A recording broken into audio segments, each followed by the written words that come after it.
እንግዲህ ባልደረባችን ፍቅሩ በላይ ባልደረባችን ብቻ ሳይሆን ለእኛ በተለይ አርአያችን የሆነ ታላቅ ጋዜጠኛ ነበረ። እንግዲህ ፍቅሩን ወደዚህ ጣቢያ ከመጣው ጊዜ ጀምሮ ማውቀው በስራ ትጋቱ፣ በተነሳሽነቱ ስራዎችንም ደግሞ በተሻለ ሁኔታ አቀላጥፎ ሲሰራ ነው ማውቀው። እንግዲህ የዛሬው ቀን እጅግ ልብ የሚሰብርና ከባድ ቀን ነው። ከምንም በላይ በሙያዬ መነሻና መድረሻ የሆነውን እንደ ትልቅ አርአያ አድርጌ ነው ፍቅሩንም ወስደው። ለምን ወደዚህ ሙያ ስራ ስንጀምር ጊዜ ጀምሮ ጋዜጠኝነትን ሀሁ በደንብ አድርጎ ያሳየን ትልቅ ልጅ ነው። ለእኛም እንግዲህ አርአያችን ነበረ። በብዙ መልኩ እንደ አርአያነት ነበረ ፍቅሩን የምናየው። ለምን በተቋሙ በከፍተኛ ሁኔታ ስራዎችን በጥረት ከሚከውኑ ጋዜጠኞች መካከል አንዱ ነበረ። በዚያም እንግዲህ የስራ ተነሳሽነቱ እንዲሁም ደግሞ ስራን በጥበብ የመስራቱ ሁኔታ በብዙ መልኩ እንደ አርአያነት እንዳየውም ያደርገኝ ነበረ።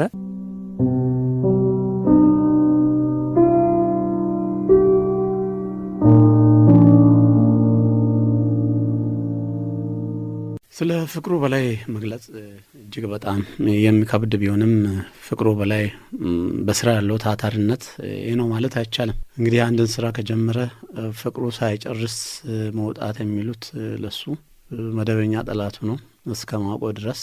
የጀመረውን ነገር መፈጸም ካልፈጸሙ ደግሞ መውጣት የሚባል ነገር የለም፣ ይመሻል እንጂ እና በስራው ዙሪያ ላይ ያለው ነገር ይሄ ብቻ አይደለም።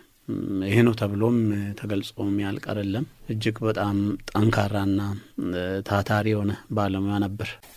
እጅግ በጣም አስደንጋጭ ዜና ነው የሰማሁትና እንደ ግልም እንደ ተቋምም የባልደረባችን የወንድማችን ፍቅሩ በላይ ረፍት በጣም አስደንግጦናል። እንዴት አድርገን እንደምንችለው ባላውቅም አሁን ድንጋጤው ላይ ነው ያለ ነው። ይህ ነው ለማለት በጣም ያስቸግራል። ወንድማችንን የስራ ባልደረባችንን አጥተናል። ጓደኛችን ነው፣ ወንድማችን ነው፣ የስራ ባልደረባችን ነው። ስለሱ ብዙ ነገር ማንሳት ይቻላል። ለስራ ያለውን ፍቅር በሰፊው ማንሳት ይቻላል። ፍቅሩ በጣም የዋህ ልጅ ነው። ፍቅሩ በጣም ስራውን የሚወድ ነው። አድማጮች በደንብ ያውቁታል። ለስራ ያለው ትጋት፣ ከባልደረቦቹ ጋር ያለው ቀረበታ፣ እንዲሁም ደግሞ ስራዎችን በጥራት በፍጥነት በማድረስ የሚታወቅ ባልደረባችን ነው። ከዚህ ባለፈ እንግዲህ ከፍኖተ ቋንቋ ላይም የሚያቀርባቸው ዝግጅቶች አጠቃላይ ቋንቋንም ጣቢያችን ስለሚያስተምር ከዛ አንጻር ጥርት ያለ ከፍኖተ ቋንቋ በመናገር ለቋንቋ እድገት ያበረከተው አስተዋጽኦ እጅግ በጣም ትልቅ ነው። ያን ነው ያጣነው። እጅግ በጣም ለመናገር አሁን በጣም ቃል ነው የሚያጥረኝ። አሁንም እስካሁን ድንጋጤ ላይ ስለሆንን ማለት ነው።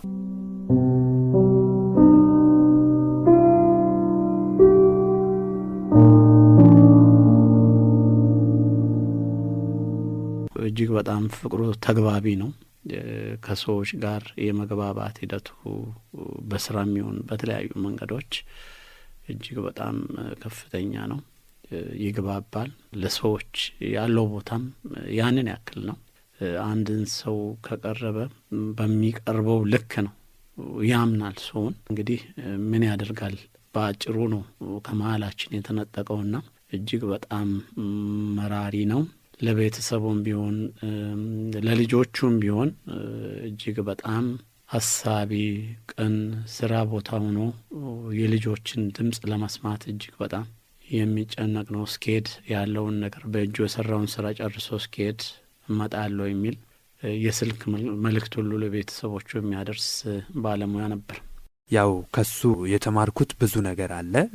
እንግዲህ ትጋትን፣ ለስራ ቁርጠኛ መሆንን፣ ለስራ ተነሳሽነት እንዲያድርብኝ ከማድረግ አንጻር ፍቅሩ እንግዲህ በብዙ መልኩ አርአያ ነበረ። ይህን ልጅ በዛሬው ዕለት አጥተነዋል። ለጣቢያችንም ለባልደረቦቹም ትልቅ ሐዘን ነው። እንግዲህ እግዚአብሔር የፈቀደውን አድርጓልና ለምን አደረክ አይባልም። ይሁንና አድማጮችም ያው መጽናናትን እመኛለሁ። ለቤተሰቦቹ መጽናናት መጽናናትን እንመኛለን። ፍቅሩ ማለት በብዙ መልኩ ተግባቢ፣ በግል ህይወቱም ቢሆን እንግዲህ እግዚአብሔርን የሚፈራ በተለይ ደግሞ በእምነቱም ቢሆን ብርቱ የሆነ ለቤተሰቦቹ ትልቅ አራያ የሆነ ለልጆቹ ትልቅ አራያ የሆነ ከሱም አልፎ ለእኛም እንግዲህ በመንፈሳዊ ህይወታችን እንኳን እንድንጠነክር ራሱን ለመንፈሳዊ ህይወት አሳልፎ የሰጠ ቤተክርስቲያንን በብዙ መልኩ የሚረዳ ልጅ ነበረ።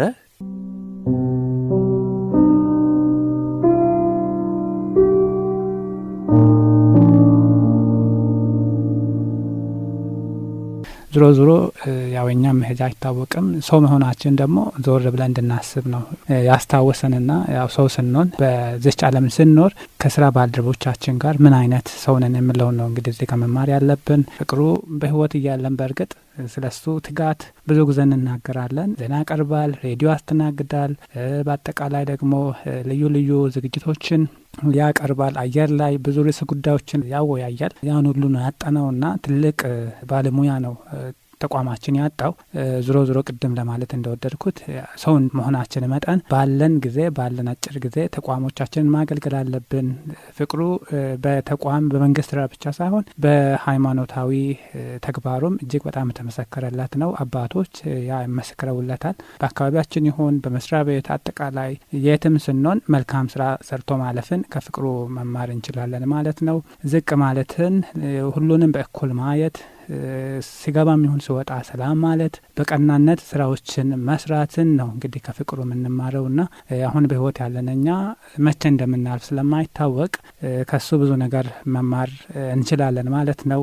አድማጮችም እንግዲህ ብዙ ነገር ከሱ ፕሮግራሞች ተምረዋል ብለን እናስባለን። ድንቃድንቅ መረጃዎችን ያቀርብ ነበር። ሁሉም ወረዳዎች በሚባል ደረጃ ህዳሴ ግድብ ዋንጫን በሚመለከት ዘገባዎችን የሰራ ትልቅ አሻራን ለሀገርም ቢሆን ያበርክቶ ያለፈ ጋዜጠኛ ነውና ሙያው ደግሞ ለህዝብ የምንሰራ በመሆኑ ለህዝብ ደህና ነገር ሰርቶ ማለፍን በራሱ ትልቅ ነገር ነው። እድሜያችን ረጅምም ይሁን አጭር ባለን ጊዜ ባለን አጭር ህይወት መልካም ነገር አድርጎ ማለፍን ነው እንግዲህ ከፍቅሩ የተማርኩት።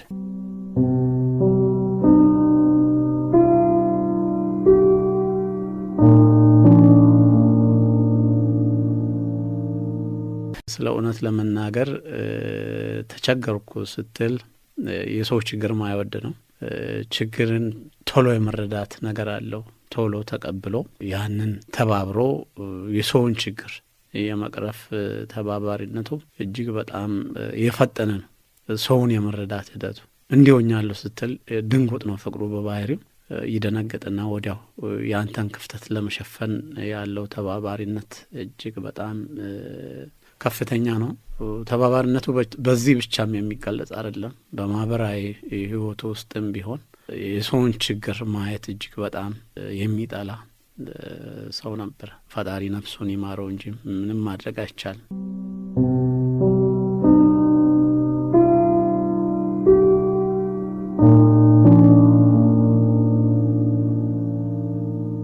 ይህ እንግዲህ ባልደረባችን ሳይታሰብ አጥተነዋልና ለኛም ሀዘኑ ከባድ ነው። እንግዲህ እግዚአብሔር ነፍሱን እንዲምረው እኛም እንግዲህ እንጸልያለን። ከዚህ በላይ እንግዲህ የሚባል ነገር የለም። ነፍስ ይማር። ሀዘኑ ከባድ ነው። ሀዘኑ ከባድ ቢሆንም ያው ሰውንንና አንድ ቀን የሆነ ሰዓት ላይ መቆማችን አይቀርም። ለዛ ደግሞ እንግዲህ መጽናናትን ነው የምመኘው ለባልደረቦቹ፣ ለቤተሰቦቹ፣ አጠቃላይ ሀዘን ለተሰማቸው ሁሉ መጽናናትን ነው የምመኘው። የሱን ትጋትም ደግሞ እኛ አሁን ያለን ጋዜጠኞች ማስቀጠል አለብን ብዬ ነው ማስበው። ከሱ ብዙ ነገር ስለምንማር እሱ የሰራቸውን ፕሮግራሞች እኛም ማስቀጠል እንዳለብን ነው የምሰማኝ።